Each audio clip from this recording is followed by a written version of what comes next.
It is time now for What to Watch, and Wolfman hits theaters this afternoon. That's right. And, you know, this really raises an important question. What would you do if your dad turned into a wolf?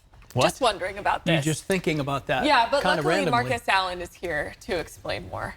Yeah, exactly. And Julia Garner, who, by the way, we had a discussion about Ozark. Jordan, you were asking, hey, how does Ozark end? I'll just give you this. Her character, Ruth, it doesn't go so well in Ozark. So you might ask, well, how does it end for her character in The Wolfman? Right.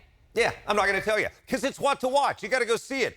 IMAX screen tonight, then wide in theaters everywhere tomorrow. It is a retelling of that ancient Universal Pictures story of the man who turns into a wolf. Is it good? It's not as good. It's great. It's directed by Lee Winnell. If that name means nothing to you, he brought us Saw. He brought us, a couple years ago, the Invisible Man reboot, and this is equally as great. It's tough to watch in parts, but that's what you want from a horror movie. Before the horror starts, there's this amazing car crash sequence, and that's what I talked to her about at the top. Take a look. What about the rigging of that?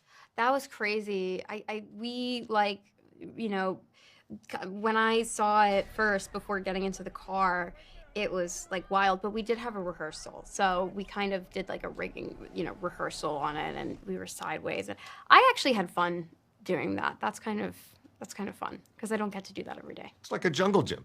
It is like a jungle gym. I had more fun doing that than like running, and I was running for most of this job. A lot of running. I'm trying to think. In Ozark, you did some running in Ozark? I did running in Ozark.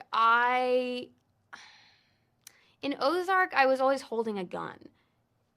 I feel like. Yeah. Anyway, more than this. So when you're holding the gun, you're not obligated to run quite as much. Yeah, well, no, exactly, because you have the power in the situation. So, yeah. Do you have a favorite scene, without plot spoiling, that 10, 20 movies from now you're going to look back and go, that was a scene. I love doing that on the day. Probably not one where you're running. No, that's so hard to pick because a lot of the times I don't remember what I do, or I try not to remember. Sure. Because that means that if I remember every little moment, I wasn't like in the moment within the scene. So it's hard for me to pick.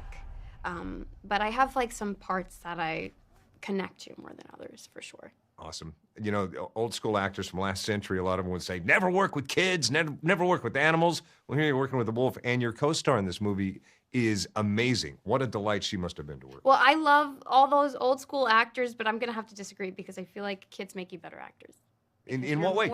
Well, you're more present. You're more present because there's nothing more present than a child or an animal. Like, you have to really live in the moment, and you know, it can never get too heavy because you also have to be sensitive that you do have a kid around. So I like working with kids. I think they're super funny. So yeah, Well, she was, they're the best. She was amazing. Yeah, she's incredible in it. So as are you. Yes, Nice to thank see you so Cheers. much. Thanks for your time. Thanks, everyone. Yeah, she is so nice and so good in this movie. I can't wait to see, for you to see her work. It really turns into a mother-daughter against the Wolfman, and you'll discover that when you watch it. Want to take a deeper dive? 9:30 tomorrow morning. It's a little show we called Take a Look. Yeah, there it is. Yeah, What to Watch is, in fact, Take a Look. Tomorrow at 9:30, and tomorrow, right here on ABC 10, we'll take a deeper dive into who is the Wolfman. You'll meet him tomorrow.